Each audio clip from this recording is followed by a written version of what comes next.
just going to just throw anything on your plate that he does not think that you can handle. He's going to give it through the strongest. And there is a lot of us that just go through so much and we feel like, we want to fall apart, or we just, start losing our faith and we start praying, and life is hard. Life is hard.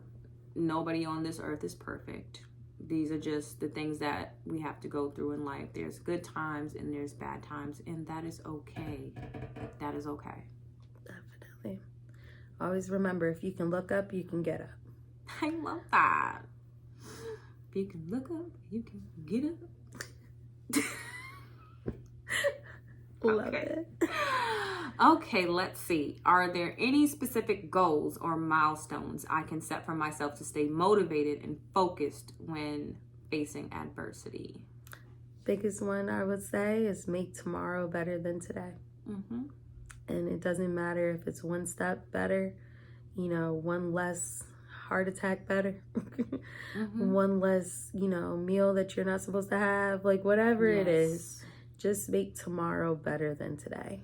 Whatever, and as long as it's a little bit better, you've had an accomplishment. Yes, absolutely. Call that friend. Call your mom, call your dad, call your best cousin, call whoever you need to call, do whatever you need to do, pray about it, go in your corner. And you can't be shy with, just asking like, look, God, like I need you right now, but you are not going to receive anything until you ask. And you have to also understand that it's going to come at an appointed time. It's not going to happen right then and there.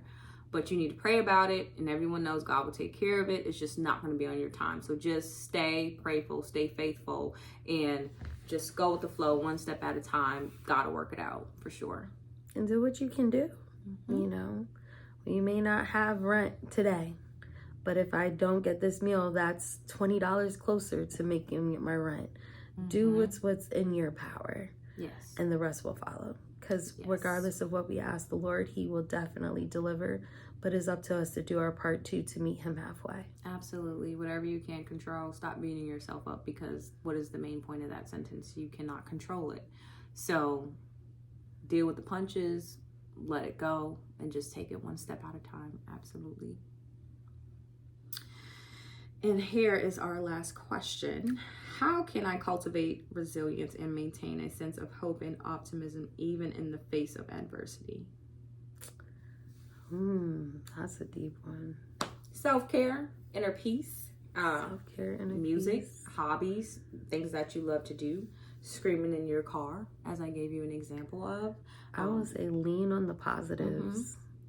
There's always going to be a negative to a situation, the but bright side. You can make a conscious decision to lean on the positive. Absolutely. You might be in traffic, but hey, we ain't in a car accident. Okay. Lean on the positive. Blast your music. I might not get the raise today, but I still have my job. Yes, you can pay your bills. You're getting a paycheck. Everything ain't all bad. Positive. Everything ain't all bad, and sometimes everybody ain't able. So you need to be grateful with what you have. Like, the devil is always going to try to get the best of you. You cannot let him win. And I'm just gonna story time. I'm gonna tell y'all this story, right? Buckle up, y'all. It's definitely a ride. When the devil tried me, y'all, and what I did to get past it. Let me tell y'all something. We have all made mistakes in life. Nobody is perfect.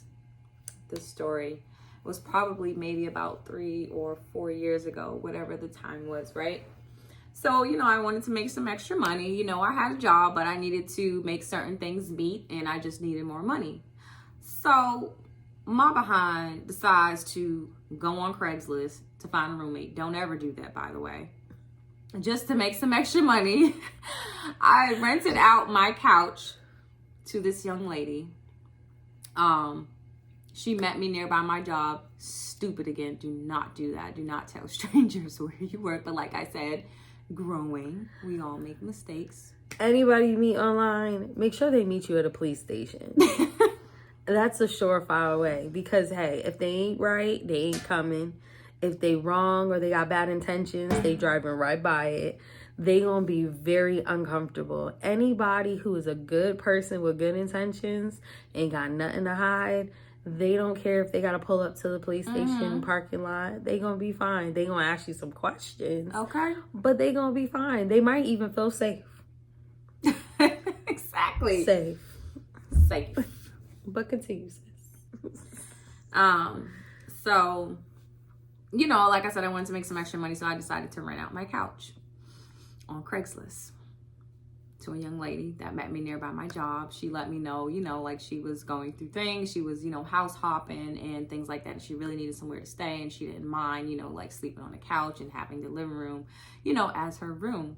So my gullible self, I'm like, oh my God, I feel so bad. You know what I'm saying? Like, she's like, she's been showering in the gym. She was, you know, a little built, you know, short, thin, Caucasian woman. That's how you say Caucasian woman. She had purple hair. It was different, but that's a flag, y'all. I'm just saying. Yeah, but whatever. Continue. No, I didn't judge her. I didn't do anything. That I'm like, whatever, you know, she's going through things, whatever the case may be. So let me extend my couch to her. I charged her about $500 a month. So she gives me first and last. She moves in to my apartment. Her living room is her room. Everything is going good. Everything is fine. We're getting along. You know, I think about like a week later, sis, her dog has puppies. Oh gosh. I don't know nothing about animals, pets, nothing like that. But her dog had puppies. You know, like, let me give it a try. Let me, you know, try to be like a pet owner or, you know, something like that. Just to try, you know, cute little puppy, whatever. So my sis gives me the dog. I name her Annalise. I'm shopping. I'm excited. But, you know, I want to be mindful because this girl is staying with me. I'm like, hey, you know, how do you feel about, you know, a dog? She's like, you know what? I love dogs. She's acting like all obsessed and everything like that. Like, oh, I can't wait. Like, you know, I just, you know, just need like some little Walzire. You know, sometimes my allergies be up and down, whatever the case may be. So the dog is in the house. I have not had this dog for 24 hours. So I get all the things that it needs. My sis recommends, you know, the things I need to get, you know, the type of food, you know, the leash, you know, the walk thing, the leash. Not a dog lover or owner, as you can see. No, it was like my first time trying this. You know, so I get everything. I bring it to the apartment. So then, you know, I'm getting ready for work the next morning. I take her out, you know, I feed her and all that stuff. I plan to come back, you know, in about 4 hours so I can, you know, just come back again, feed her, take her out. I get a text message to my phone. Excuse me, your dog is, she's in this little, this ain't even a cage, this is a crate. Now, mind you, I got this from the dog expert. She's had dogs for years. It's not a crate. It was a cage, right? She said it was a crate. It wasn't a crate. She's like, if you're going to have a dog, like, you need to be able to take care of it. Like, you know, it's not just a toy. You can't just be playing with it like that. And she sends me pictures of my puppy and its poop. Now, mind you, I'm about to get ready to go to my house, you know, to take her out and stuff. Like, I'm on my way in the midst of getting this text message. There's a couple things that I noticed. Number one, I rented you my living room. So if someone rents you the living room, you're supposed to be living in the living room. That's your room where you should be living. It's the living room where you live, right? She walks in my room, invades my privacy, and takes pictures of my puppy in her cage. And I guess, you know, she peed or whatever. And I guess she was crying, whatever the case may be. You walked in my room where you don't belong. You got access to the bathroom. You got access to the kitchen. You pay for the living room where you should be living. You don't get a bedroom. You don't get to enter my bedroom. So you invaded my privacy and you went into my room. You opened the door and you took pictures of my pet, right? So I'm like, oh no. I said, hey, look, I don't think this is going to work out. It's like, you know, the beginning of the month, I'm like, look, I'll give you your full $500 back. I want you to be out by Friday because I didn't appreciate that. She got rights. I know my rights. I got squatter rights and da-da-da-da-da. And she starts acting all kinds of crazy. So she's like, I'm going to the gym. Make sure you don't touch my stuff. I'm not going nowhere and blah, blah, blah. And, you know, she's reaching out to all kinds of animal advocates and just crazy stuff. And I get to my house, I see she wrote on my board, on my door, her email, stuff like that, like, don't touch my stuff. Make sure, you know, if you ever need to contact me, you can email me. We don't have to talk, but I'm not going nowhere. Okay. So I start looking online. I'm starting to see her on Facebook. Now, y'all, I got some exhibits because I end up taking her to court. So I had to come ready.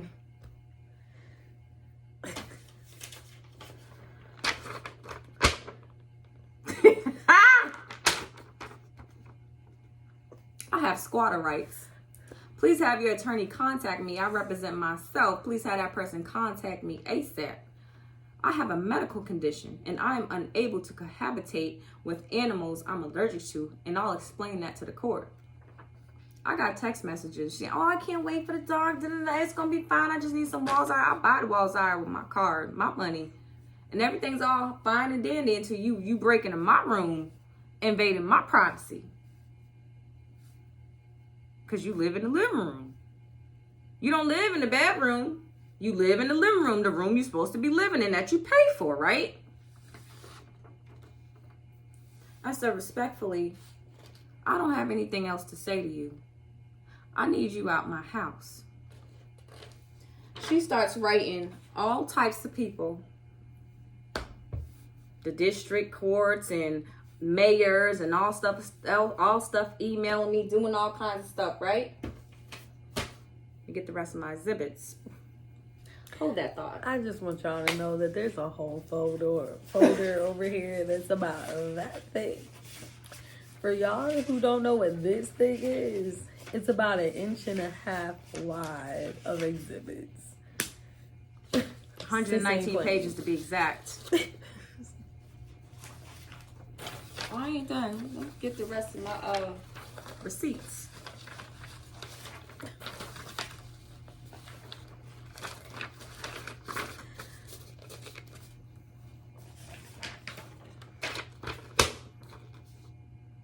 I see she started making memes, all kinds of threats and stuff like this. This woman,